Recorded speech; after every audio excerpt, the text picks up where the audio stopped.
Hello, and welcome to Grug Gaming, and welcome back to our playthrough of Dominions 4, and welcome to a very special 40th episode in this playthrough, because folks, it is time to assault Abyssea's final stronghold.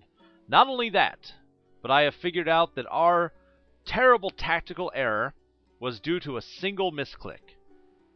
I had selected these troops, and had another set selected and clicked outside the area, which caused them not to be in the fight to break the siege.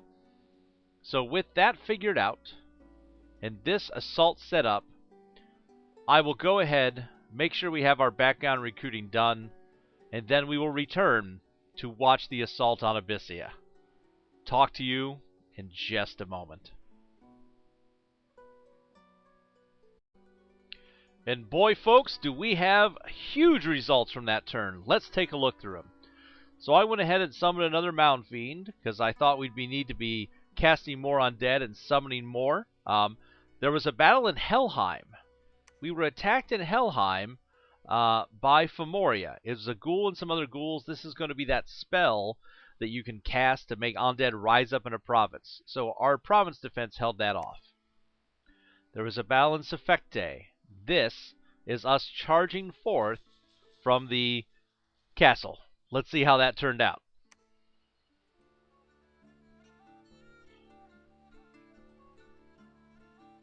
So, there's a lot of troops in this battle. Let's take a look and see what we have here.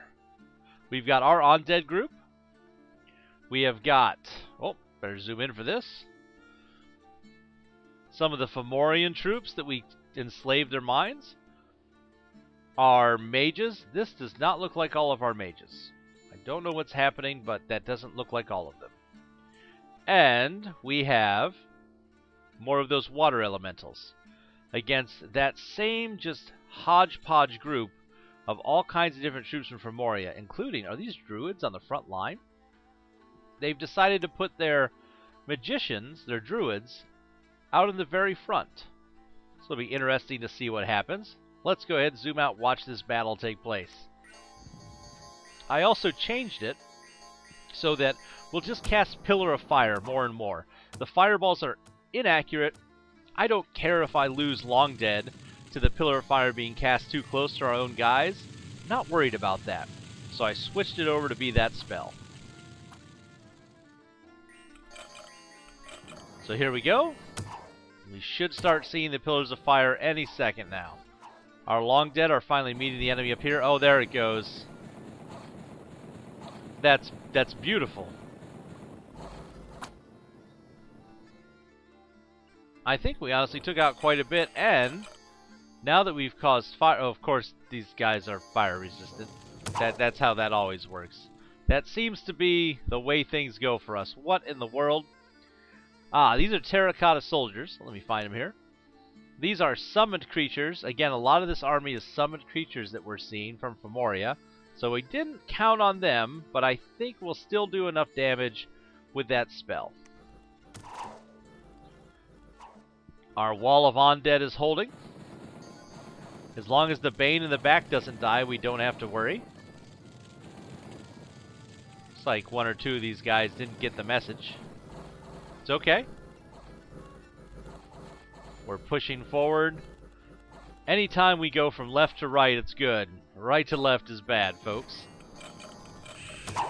They're casting banishment on us. Again, we expect to lose a lot to banishment. A lot of their characters are either sacred or holy. Again, Holy Priest level 1 can do some damage. Oh, but look at that Pillar of Fire spell.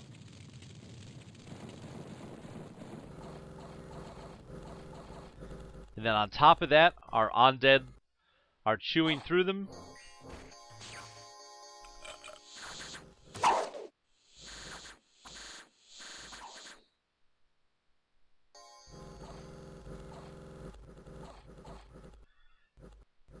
These giants have so many hit points. They're holding up so well. Of course, now they're susceptible to fire. That's handy.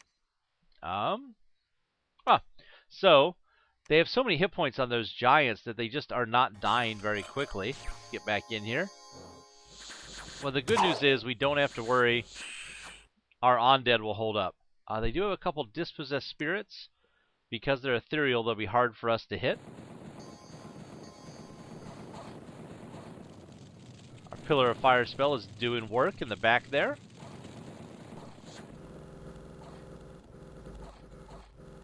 Oh, there we go. We've got wrapped around.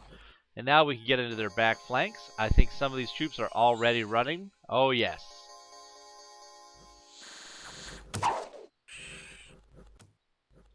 The only downside to this is that we no longer will get to see their troops change side and join us because we're not casting those high-level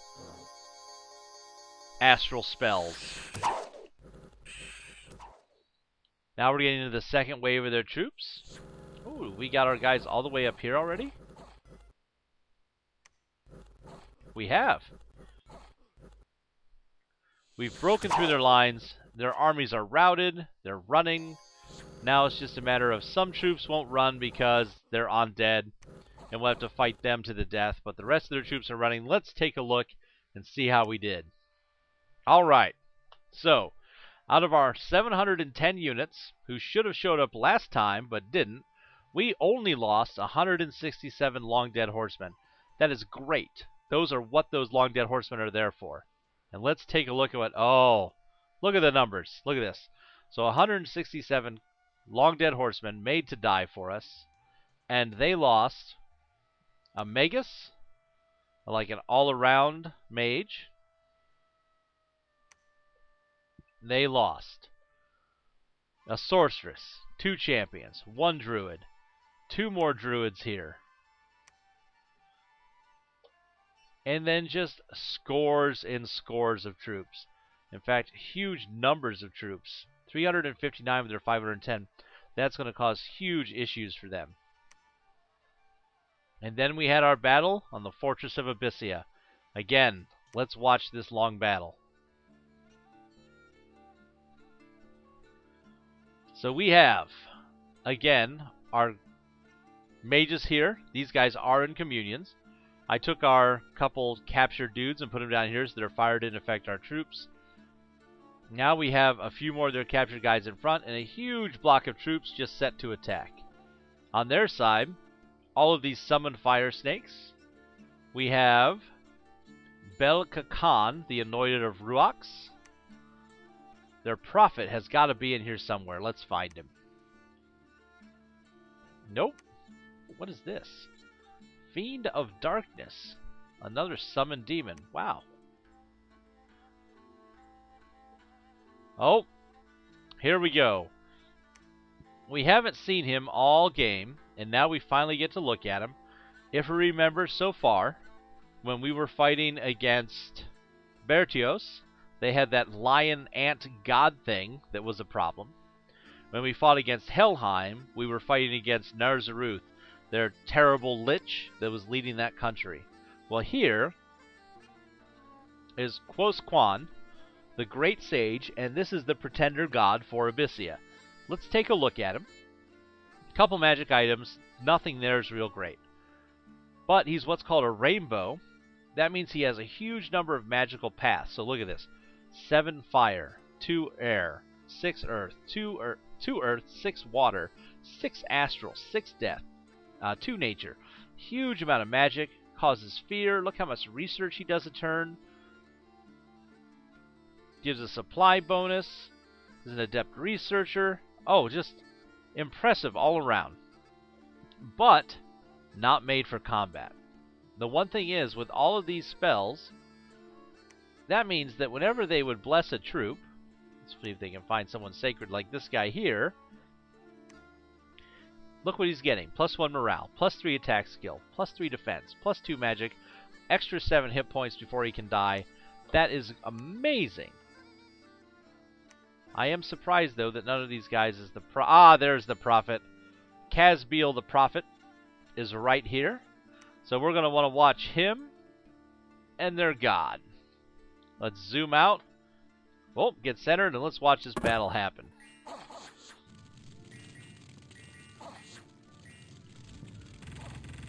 Oh!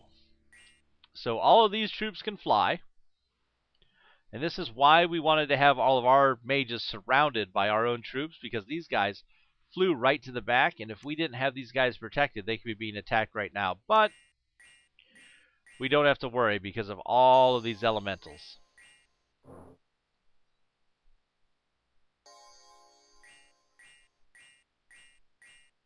Oh, you should probably speed that up. There go our communions.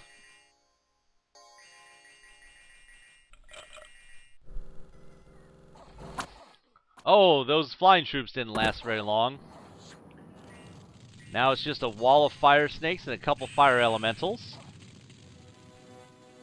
There goes our stellar cascade spells, causing the fatigue.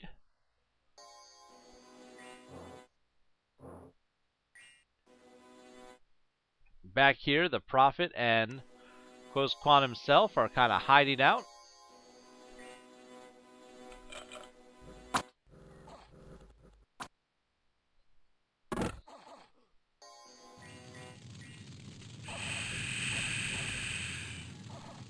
Those fire elementals.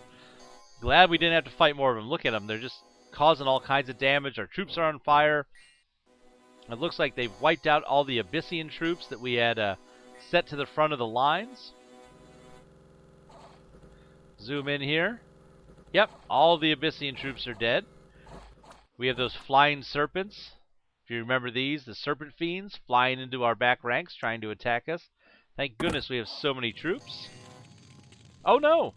Some of our Abyssian troops that we had captured, they're just running. Apparently they couldn't stand up to fighting their own god. But luckily, all of these guys are fatigued, so it's just a matter of a turn or so of all these troops rushing forward to attack.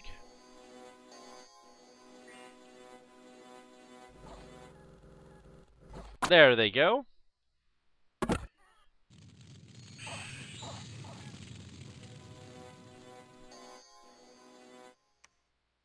So it's going to be water elementals versus fire elementals. Our water elemental is on fire. Oh, here come our behemoths as well. So much magic later on in the game.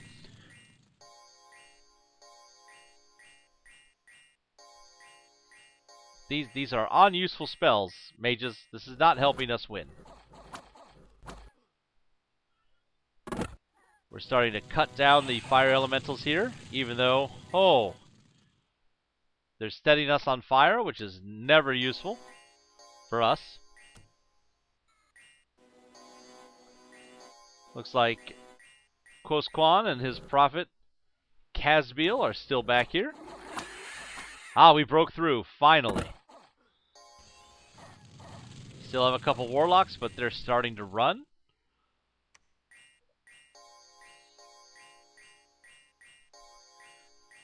They really like this body ethereal spell. Ah, there we go. We're continuing to cut through them.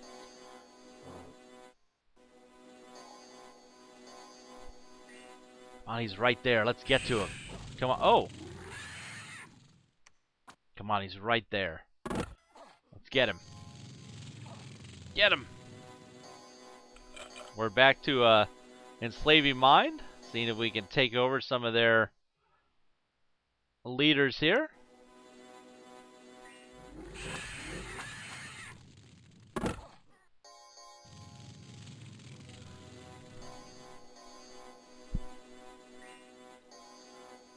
One nice thing is we won't have to see that spell over and over again. We'll be able to just, we'll be able to just go ahead and watch us shoot fire at the enemy, which is a little bit more fun. Let's zoom in since we're getting close.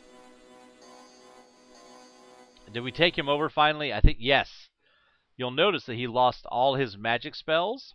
That's because we finally enslaved his mind. This character is now in our army.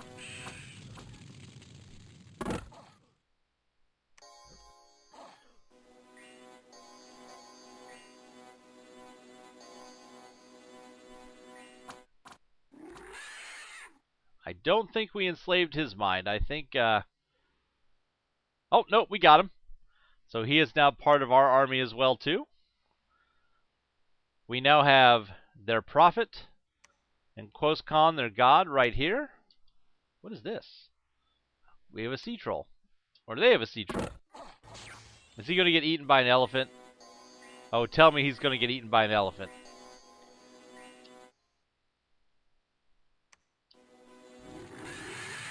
Oh, that behemoth is just causing trouble. Let's see, is he going to get eaten by an elephant? The last moments of Quoskon, our deadly enemy from Abyssia.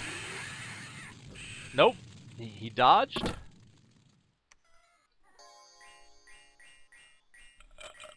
We have his troops that have turned against him, who are on our side, are now rushing him as well. And he's surrounded.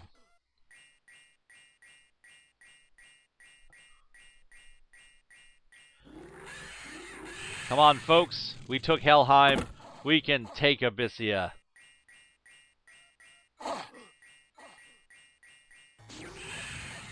Got him! There he goes, folks. Quoskon. Finally, after many, many turns, is now defeated. The armies of Abyssia are routed. So we lost 215, including 28 augurs, again to our communions. But we got to see the death. That's not who we want.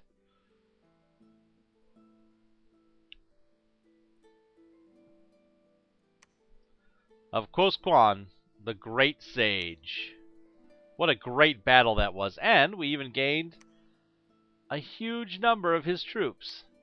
We'll keep them around as a monument to our victory. Oh, wow. And wiped out everyone else. So we have a message from Abyssia. You killed our god. Your sword will not end until the nation of Ermor is annihilated. What is she going to do?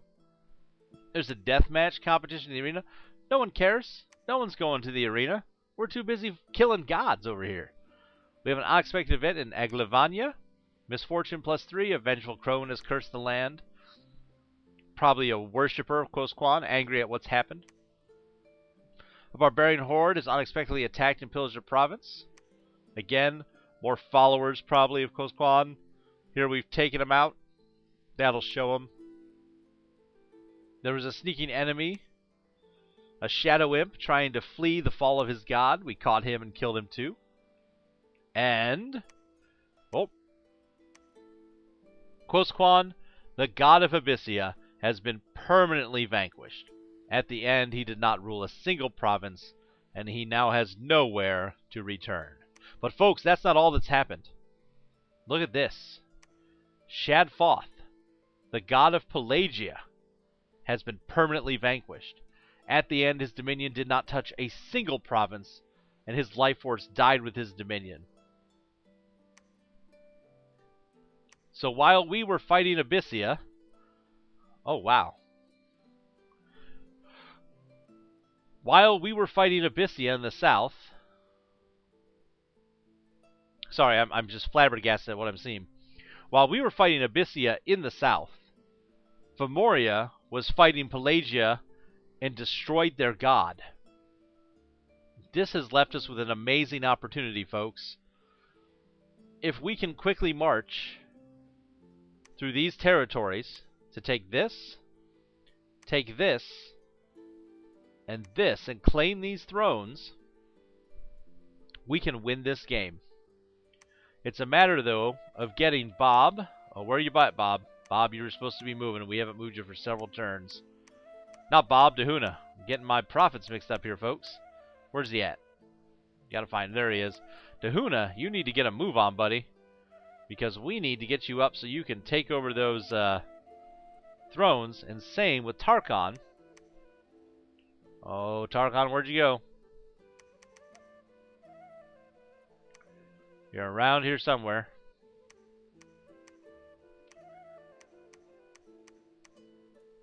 Nope. There he is. Woo! Tarkon, you need to get moving as well. And actually, it might be quicker to move through... Nope, you can't go that path, can you? Nope.